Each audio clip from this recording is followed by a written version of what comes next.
بسم الله الرحمن الرحيم. السلام عليكم ورحمة الله وبركاته. اخوانا عاملين ايه؟ يا رب تكونوا بخير. فعلا اعلام الزمالك وقناة الزمالك في حتة تانية. الاعلام احمد شوبير طلع اتكلم على كهرباء وازمة كهرباء، فطلعت قناة الزمالك تعلق على كلام احمد شوبير وعلى ازمة كهرباء. شوفوا هما بيتكلموا عن كهرباء ووصلوا لفين، ونرجع لبعض تاني نعلق على كلامهم. لا يليق تماما. اعتقد ان المرحله اللي جايه الاصوات الخارجه من نادي الزمالك اللي بتطالب بالعداله، انا مش عاوز حق حد، انا عاوز لوائح تطبق في الاهلي وفي الزمالك وفي الاسماعيلي وعلى الجميع سواسيه. من هنا تكون المنافسه شريفه، من هنا تكون البطولات بقى من حقك انك تفخر بيها. لاني وانا بتكلم على البطولات وعلى الالقاب، انا كابتن جمال بس من يومين ركزت في حاجه مهمه قوي في موضوع لقب نادي القرن. اتعملت لائحه لاختيار نادي القرن.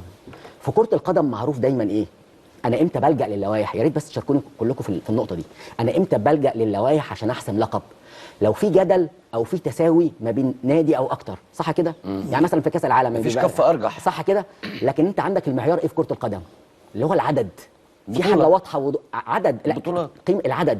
انا عندي فريق واخد 9 وفريق واخد 7، مفيش اصلا مجال ان انا اعمل لائحه واحدد نقاط. انا بلجأ لامتى للوائح دي؟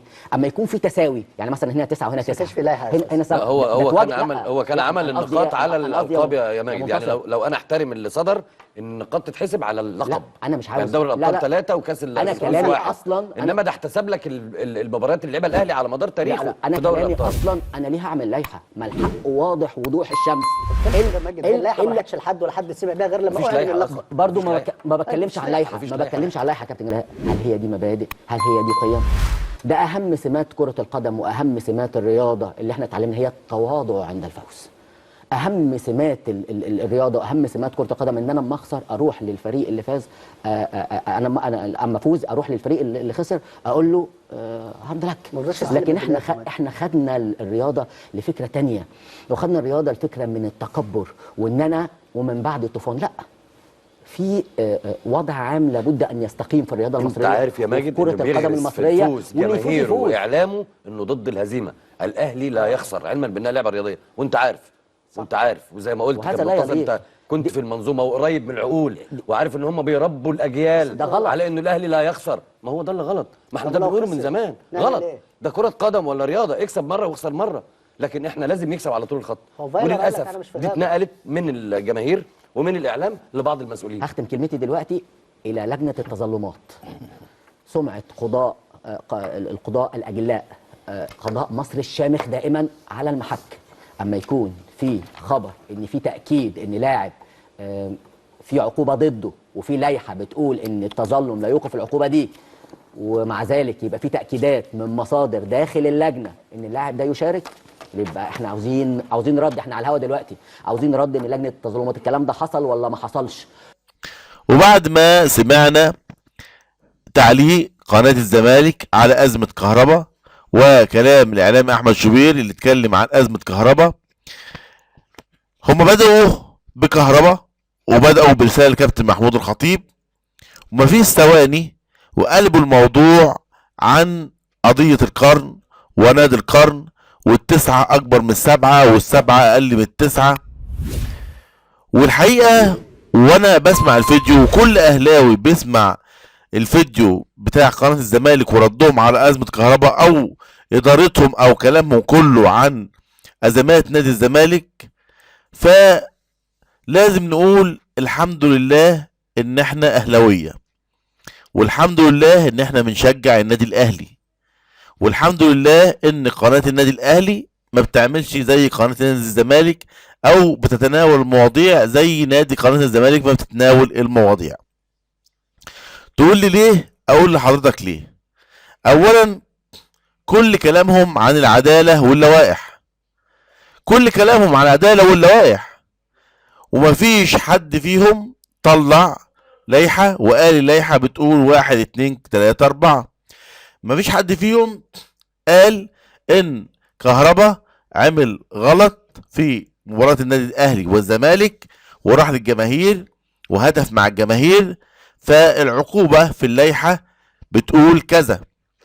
محدش فيهم جاب اللائحة وقال ان العمل المشين او اعلى عقوبة في اللائحة ايه. محدش جاب لنا لائحة ولا اتكلم في الموضوع ده. زي الاعلام محمد شبانة لما بيتكلم لازم يجيب اللائحة ويقراها ويقول لك ان اللائحة بتقول 1 2 3. ده رقم 1. رقم 2، كلنا عارفين ان كهربا لما يتظلم التظلم بتاع كهربا او استئناف كهربا على الحكم بيوقف الحكم، وده اللي هيخلي كهربا يلعب في السوبر. هما بقى في الفيديو يقول لك ان كهربا او اللائحه بتقول ان كهربا لو اتظلم التظلم لا يوقف الحكم. طب يا عم اقنعني بالدليل والبرهان. زي ما الاعلام محمد شبانة وبعض الاعلاميين او بعض الناس اللي بتتكلم على اللوائح والقوانين، طلع انت كمان اللائحه وطلع فيها ان استئناف كهرباء او تظلم كهرباء، يعني طلع كده ان استئناف او تظلم ما يوقفش الحكم، او يوقف الحكم. فلما تيجي تقنعني ما تقنعنيش بالبق، ما تقنعنيش بالكلام، اقنعني انك تجيب اللائحه بتاع اللي هي اتعاقب عليها كهرباء، وتجيب لي مراقب المباراه قال ايه، وتجيب لي حكم المباراه قال ايه، وتجيب لي الفيديو بتاع المباراه قال ايه، وتقول لي لجنه الانضباط حكمت على كهرباء بناء على ايه، وهل الحكم اللي لجنه الانضباط حكمته على كهرباء اصلا موجود في اللوائح ولا مش موجود. ده رقم 1. لان النادي الاهلي تظلم على حكم كهرباء لان العقوبه اللي موجوده مش موجوده اصلا في لوائح العقوبات في اتحاد الكوره او في لجنه الانضباط. واكبر عقوبه هي 6 مباريات، ومفيش العقوبه اللي توصل لمليون جنيه. ما شفناش قبل كده لا لاعب في الزمالك ولا في الاهلي ولا اي لاعب في مصر اتعاقب العقوبه دي ولا اتحكم عليه الحكم ده في الفلوس. ده رقم 1. رقم 2، احنا بنتكلم على ازمه كهرباء وبنتكلم على مشكله كهرباء وبنتكلم عن السوبر. ايه اللي ودانا لازمه نادي القرن والتسعه اكبر من السبعه والسبعه اقل من التسعه والكلام ده كله؟ وبرضه لما جو اتكلموا على ازمه نادي القرن مفيش حد فيهم قال لك ان اللائحه بتاعه الاتحاد الافريقي اتكتب فيها ايه وسنه كام.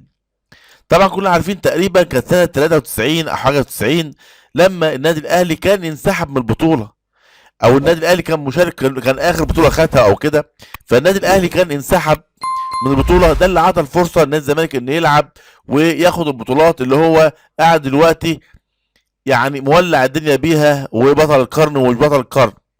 ولما ولما اللوائح اتعملت، اللوائح اتعملت في الاتحاد الافريقي ايام ال اللهم صل على النبي، ايام ساعتها كان النادي الاهلي هو المتفوق وكان نادي الزمالك بعيد جدا. يعني الاهلي كان الاول وتقريبا كوتوكو الثاني، فاللي كان بينافس النادي الاهلي هو كوتوكو. ولما النادي الاهلي ما رضاش يلعب في افريقيا، نادي الزمالك لعب مكان نادي الزمالك لعب مكان الاهلي.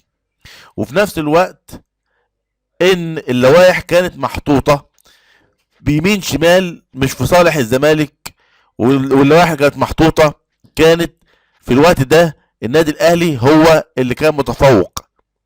واللوائح المحطوطه ديت لما النادي الاهلي ما لعبش افريقيا خلت نادي الزمالك يطلع من المركز الثالث او الرابع او الخامس يوصل للمركز الثاني بعد الاهلي باللوائح اللي كانت محطوطه ديت. فلما تيجي حضرتك تقنعني بقناه الزمالك لازم تجيب اللائحه بتقول كذا وتقول 1 2 3 4. ولو كانت اللائحه مش عاجباك، طب حضرتك ليه ما اعترضتش على اللائحه في ساعتها في سنتها؟ جاي تحترض على اللائحه بعد 23 سنه من حصول النادي الاهلي على نادي القرن. طب لو انت مظلوم في نادي القرن ما رحتش ليه اشتكيت في الاتحاد الافريقي؟ ما رحتش ليه اشتكيت في الفيفا؟ ولا عشان خاطر حجتك مش مظبوطه، ولا عشان خاطر ان انت عايز تعملها شماعه تلعب بيها على مشاعر الجماهير؟ في النهايه بشكركم والسلام عليكم ورحمه الله وبركاته.